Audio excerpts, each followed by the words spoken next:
think, Elijah, you must understand why the previous regime decided to take, the dry port from Mombasa to Naivasha. Yes.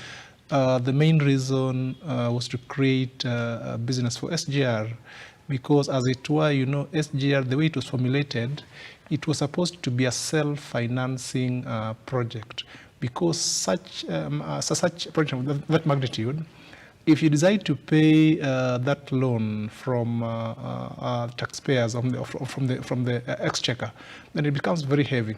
So I think the thought around that project was that it was supposed to be self-financing. That is why the Kenyatta's government decided to move the dry port from Mombasa to Naivasha, so that it could facilitate the logistics between Mombasa and Nairobi, and then of course to Naivasha. Within that logistics, of course, SGR would earn revenues, and of course they have done so. Yes. I think the last financial year they made around 14 billion from cargo, and a paltry maybe 2 billion from passenger train. Mm-hmm. Moving the dry port back to Mombasa is, I would want to say, it's populist.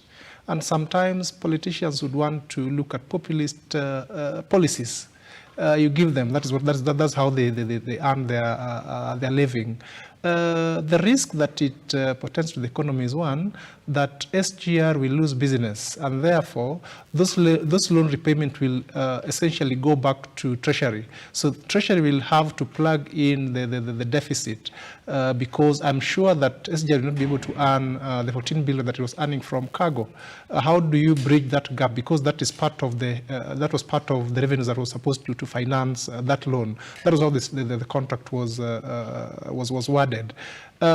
If you do that, then you have to look at the contract. Of course, for bilateral lenders, in most cases they don't lose. They're always on the winning side.